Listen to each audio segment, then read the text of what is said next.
So I'm looking for my target before I put my head on my scope, and I forgot to put a mag in my rifle. So let's try that again. Hey everyone, how's it going? It's Matt here, and today I'm going to be doing some dry fire. I've gotten a lot of questions before about dry firing at home, how to practice certain techniques and whatnot, so I thought I'd document. I'm not sure if I'm going to do like a mini video series, it depends how this one comes out, but I'll document a little bit of my dry fire today and see where it goes from there. But keep in mind, obviously, I'm not an expert or an instructor or anything of that nature. I'm simply just an enthusiast who has really gotten into precision rimfire, especially in the past year. And I've been dry firing more and more, especially since the weather's becoming a little bit cooler outside. Going into the winter months, it's definitely not as pleasant to just sit outside and shoot your rifle when it's, sub 0 degrees. So I figured I'd start this video on dry firing and just document the process a little bit, talk about the techniques and how I go about practicing with dry fire. Dry fire is obviously a great way to practice many different shooting disciplines, especially precision rifle, and the big upside about it is that it doesn't cost you a penny. So today I'm going to be practicing a few things and also testing out the new forend weights that I reinstalled into the chassis. I had removed these a couple months ago, but I put them back in to kind of play around with the balance. You can see here now the CZ is sitting right, or pardon me, the balance point of the CZ is sitting right in front of the magwell, which is pretty ideal for a precision rifle. And the overall build, I think, is just around 15 pounds, which is pretty hefty for a rimfire setup anyway. And we're gonna just see how it reacts on different barricades today. And I'll just talk about certain things that I'm practicing as well. You'll see behind me that I do have my homemade barricade here. And this thing I've brought to the range a couple times before, but I actually made it originally to practice dry fire at home. So it's been a really good training aid in that sense. It's a cool design because I can remove the legs very quickly if I want to bring it to the range for practice. And I just have to unscrew 2 bolts and it can lay flat in whatever vehicle I'm using, the car or the SUV. It fits in both, which is really nice. And the design allows me to make basically any barricade style insert, if you will. So I can make any sort of barricade here as long as I use the consistent size wood, which is a 2x3. I can use the same leg, so I can basically make any barricade design I want. But this is the only one I have right now, and it's pretty cool. I have obviously just your standard horizontal ports to shoot off of on the right side here as you're looking at it right now at varying heights. And then on the other side here, I have some angled surfaces as well as some chains to practice off of hanging barricades, which I absolutely hate, but it's always a good thing to practice what you're bad at. So that's a cool barricade I use at home. And you can see here, if I adjust the camera a little bit, I also have quite a few random barricades you'll see a lot at the monthly or PS matches. And it's a really good idea if you want to practice at home to go out and just buy some of these props that you always see. These are what I would consider like the standard props. You see them almost every month. So a 55-gallon barrel, I picked this up on Kijiji for 20 bucks. I actually purchased 2 because the guy said I had to buy 2 or nothing. So I just bought 2. I have another one just wasting space in my garage, but that is a very common barricade you see in many different matches. You got your 5-gallon bucket here, cost, not even $2, I think. Milk crates you see a lot in the monthly matches, and really anything else, because you really don't know what you're gonna see sometimes at these matches, and just having awkward barricades to practice off of is always a good idea. So I can use the shop stools here, and I also have some of these wood supports for my table saw and whatnot, set them at different heights, and that's really good practice. I also have my tripod here if I feel like practicing with the tripod for rear support. So anyway, going on to what I shoot at or what I aim at is I basically just have these little stickies on my wall, and they work out to be anywhere between 1 to 3.5 MOA given the distance I put them at. And that's just kind of in the laundry room further out that way. I think there's about 14 yards between me and the wall that I aim at when I'm dry firing. And again, the target sizes I aim at work out to be about that 1 to 3.5 MOA. I don't know if I said mils before, but it's MOA. Obviously, safety first. I don't have any ammo near me. Generally speaking, I don't touch ammo at my house unless I'm putting it in the car. So safety first. Anyway, I'm gonna set up here and think of some random stages to shoot. I have this little belt set up here. I know it looks kind of dorky, but when I come down to dry fire, it's really easy because I can just take the belt and clip it over whatever clothing I'm wearing, and that way it's not a huge pain in the butt to get ready to practice dry fire, because I'm the type of person that will use any excuse to not practice something. So the fact that I can just come here, grab the belt, throw it on, I have my pump pillow, my shot timer, and kind of like my mag pouch and dump pouch, just clip it on, ready to go. Again, looks kind of dorky, but I'm in my basement, so I don't care. It makes things a lot easier and quick to get ready. All right, so I have everything set up quickly, and I have thought of my first mock stage to practice. It's pretty simple. I'm just gonna transition between the Barricade and the 55-gallon drum. I'm gonna take 2 shots here, 2 shots here, and then alternate going lower each time on the Barricade. So 10 shots total, 2, 4, 6, 8, 10. So let's go ahead and practice that. And if I were to approach this on a firing line at a stage, I know right now it's going to be a huge pain, given the size of this port, to have my bipod deployed and fit my rifle through that. In fact, I think it's impossible. So instead of using my bipod on the drum, because I'd have to fold it up every time, I'm just going to leave my bipod folded up, or just completely remove it, and utilize my Barricade bag instead on both the drum and the Barricade. Another thing I like to keep in mind when I'm practicing dry fire stages at home is good target acquisition technique, because it's really easy to become really lazy if you're just looking at a blank wall. Sometimes I'll admit I'll get lazy and I just put my face on the scope, and I'll just hunt for the target on the blank wall, because it's fairly easy to do that. Whereas on a range or whatnot, it's obviously a lot better to have proper target acquisition. And how you do that in a nutshell is, or how I like to do it anyway, is before I say I'm ready, I make sure that I can see with my eye the target, or if it's too small given the distance or whatnot, at least a reference point, so I know exactly where that target is, and in general layout of where all the targets are for the given stage that I'm shooting. So I'll focus in on that target, I'll tell the RO I'm ready, and when the buzzer beeps or he tells me to go, I'm concentrating on that target until I get to the Barricade. Then when I'm on the Barricade, I can kind of settle my rifle down initially, just to make sure that the rifle setup isn't going to slip off or fall off or do something weird. And then I go back to my target. So right now I can see my gun is pointed way to the right of where my target is. And you'll naturally point your rifle to the direction of your target, because you're focusing on it. And when you get your shoulder into the buttstock, you're actually not looking through the scope yet. You're looking kind of over the top turret, acquiring the target, and then dropping your head down onto the scope. And usually 9 times out of 10, your target will be within your field of view, depending again on what magnification you're using. But that's good target acquisition technique, and it's good to practice at home, because again, it's really easy to become lazy at that and develop bad habits. So I'm just gonna go ahead and run through the stage. Go ahead and turn on my shot timer. I have the volume set way low for my dry fire, because without hearing protection, the shot timer is really, really loud on the normal range setting. So I'm also using a 1:45 par time, which is all I practice with now, because 2 minutes is a little bit too much time if you want to speed yourself up over time. Here we go. So I'm looking at my target, placing my bag down here, focusing on the Barricade now. The rifle is steady. I'm gonna go back onto my target, and I have it in my sights. And I'm only breaking a shot, I'm only pressing the trigger if I know it would translate to a really good shot with live fire. So same thing here.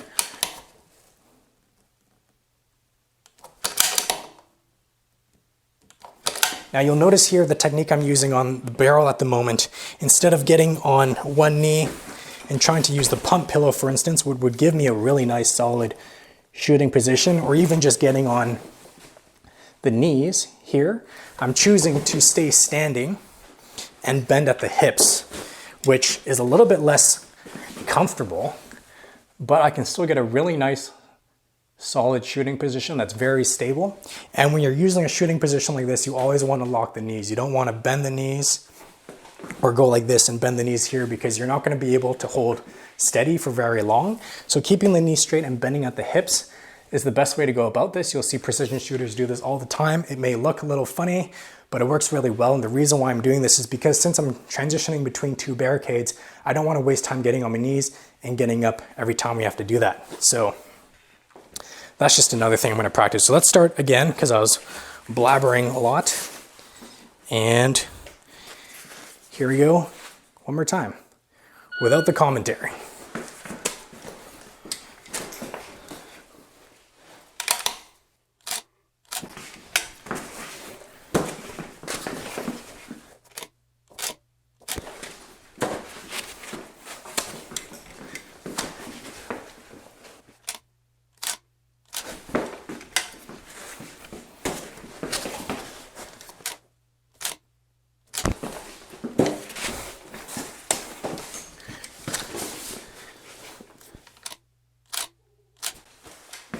All right, there we go. That was 10 shots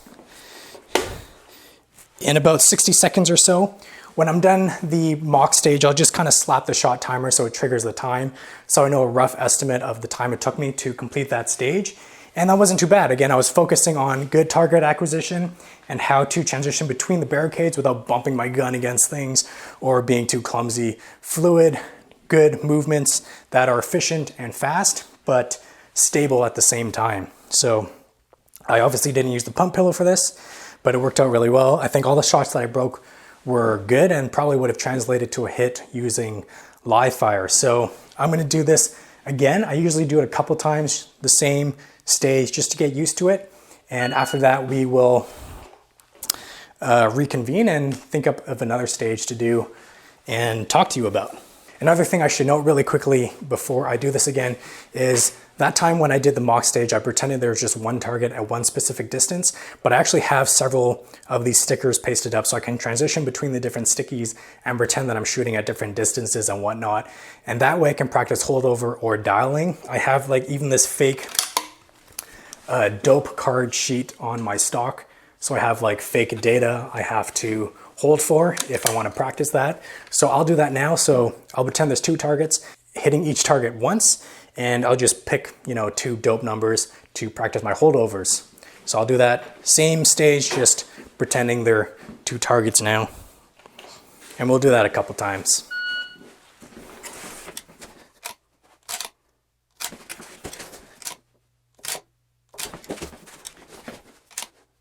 All right, so next stage that I thought up of, I'm just gonna use the barricade here, and I'll do 3 shots off the top, 3 shots off the middle, and then 3 off each chain. So that gives me 12 round counts for this mock stage. So I'll do a mock reload with my empty magazines here again, just to practice that. And I'm gonna be using my fake holdovers again, and we'll just say each target is at a different distance, and I'll just take the first 3 holdovers there to pretend 3 different stickers are at those distances. This is going to be pretty hard pressed for time in terms of doing this in 1:45, especially with these horrible chains. So I might see if I can also implement the pump pillow into this one, which by the way, I made a new one since the last video that I showed my pump pillow on. So instead of just being a cube, it's now a rectangle and has some different options there. It'd probably be a good idea to take the bipod off here. Here we go. The top. Now I know the top one is too high to use a bag on for my height.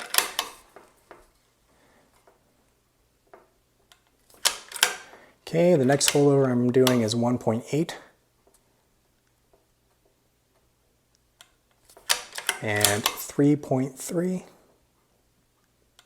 That was a bad trigger press. I probably would have missed that in real life. Going to the middle here. Find my target, face on the gun. 1, 2, 3.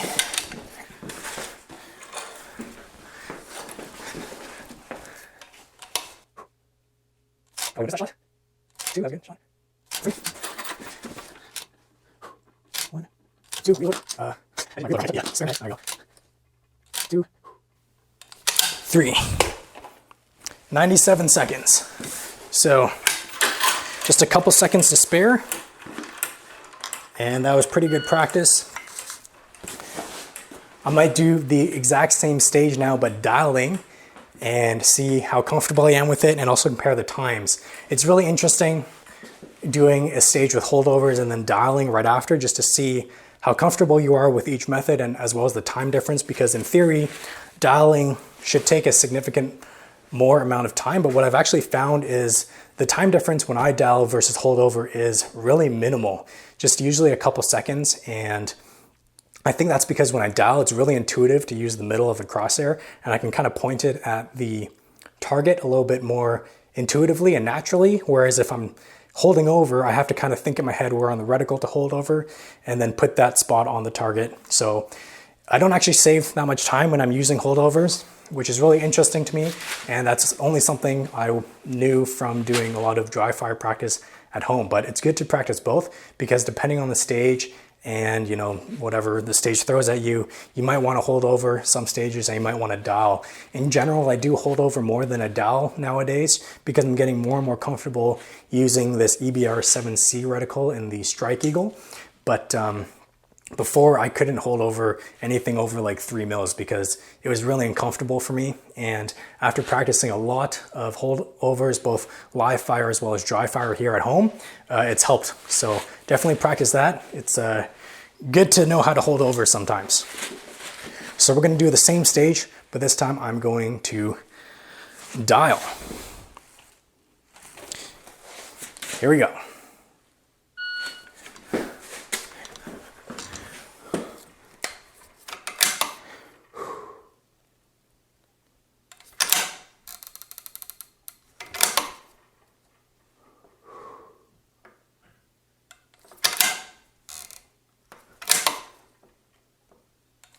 Three. Those are all really good trigger presses.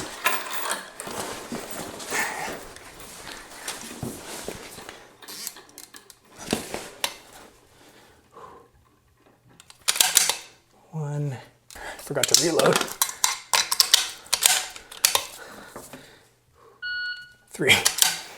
I pressed my trigger right when that beep went off, so that would have been for the RO to call if it counts or not. But you can see there. So that was just about 8 seconds longer than it took me to hold over, which with this amount of dialing, it's still not that significant of a time. But if I was presented this stage normally at a match, I probably would hold over as opposed to dial for it. So again, really good to practice that. Another thing I like to do is practice the exact same stage that I make up by using my support side, which a lot of people don't practice, but it's not practice for a reason, because I think a lot of people are uncomfortable doing it. But I've actually been practicing this quite a bit, and I'm getting more and more comfortable using my support side, or weak side, if you will, for running the same stages. And usually when you're at a match, any weak side, support side stage will actually be pretty simple with very limited transitions and manipulations of the rifle. So if you practice a normal stage with your support side every so often, you'll get really comfortable doing it. So that's kind of what happened to me. So we're gonna go ahead and run the exact same stage, but using my opposite side, and see how we do. So here we go.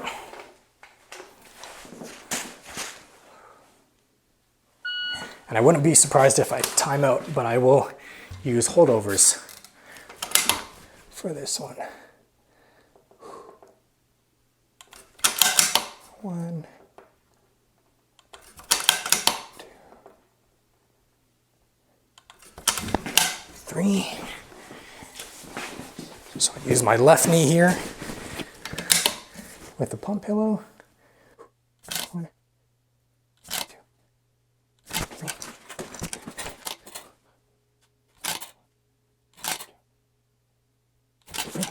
See you later.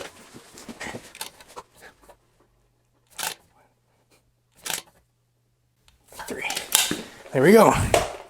96 seconds, so about 10 seconds to spare. But I just realized I forgot to reload, which is something that obviously I would have noticed if my gun didn't go bang with live fire. So I'll add like 5 seconds to the reload. I still would have finished in time.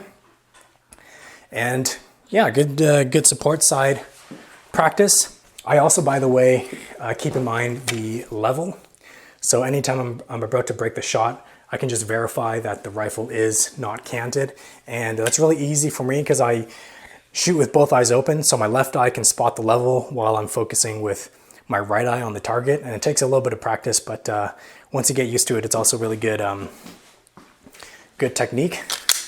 So we're gonna go ahead and do the next stage here that I think up of. All right, everybody, so I didn't realize it's getting pretty late and I'm in charge of dinner tonight, so I'm gonna end this practice session a little bit earlier than I wanted to, but I always like to do some offhand practice when I end my dry fire sessions. So I'm gonna go ahead and do that now. I really like to practice this every time I dry fire practice at home because it's just something I really need to improve on. And after taking the maple seed course, which I highly recommend, by the way, for anyone who wants to improve their offhand shooting technique. Anyway, after taking that course, it showed me that you can actually enjoy it and try and practice it a little bit and not just dread it every time you have a stage with offhand shooting involved. So I'm gonna go ahead and use my 12 round magazine here because it has this little extension, and I like to put my palm of the hand on the mag well when I'm in the standing position, so it does change the way it feels. So I like to practice again how I would shoot it with real live fire. And I always run the same stage to practice. It's a 12 round mock stage, 4 standing, 4 sitting, and 4 prone. That basically covers all scenarios. And I like to run it once without a sling and once with my sling because I'm inevitably going to forget my sling one day when I go to a match, so at least I have some practice under my belt. But of course, ideally I would run this stage with the sling if I was at a match. So let's go ahead and do that. Again, 1:45 as per usual. And hopefully the camera angle isn't too bad. It might cut off my head, but that's okay. I might try and kind of stand a little bit lower here, but let's go ahead and run through this stage and see how we do to end it.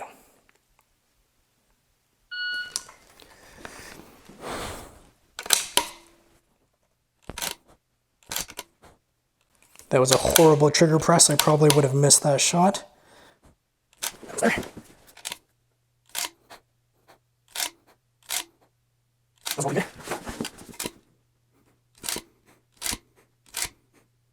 All right, so everything besides the one in the standing position I felt like were really good trigger pulls. So I'll say I got 11 out of 12 hits on that one. And generally speaking, when I run this stage, I like to aim at the 2 MOA dot because that's pretty small for an offhand stage from what I've seen at matches anyway, so it's really good practice.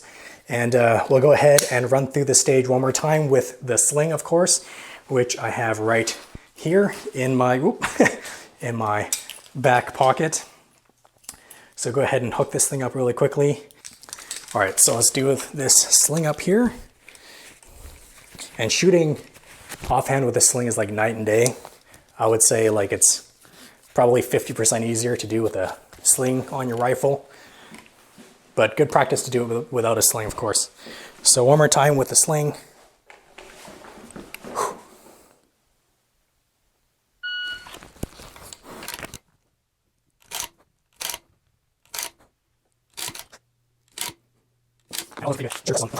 Okay, so to end off this video, I figured I probably should have explained this earlier, but I'm not actually dry firing the CZ for rimfires in general. I really don't like to dry fire them.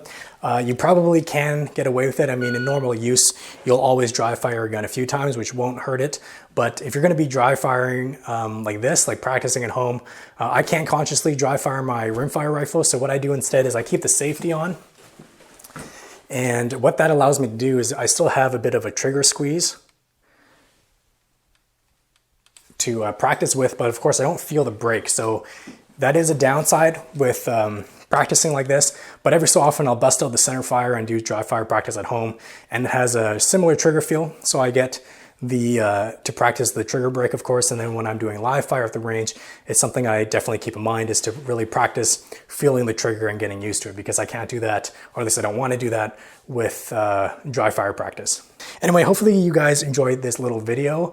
Let me know if you enjoyed it. I might make more whenever I do, or not whenever I do, but sometimes when I do dry fire practice at home. I'm doing it more and more these days because I am pretty busy in the fall and winter just at work and dry fire practice is really easy. I can just come down here, you know, put on my dorky belt with my dry fire practice equipment and just go to town, and it doesn't cost me a penny. So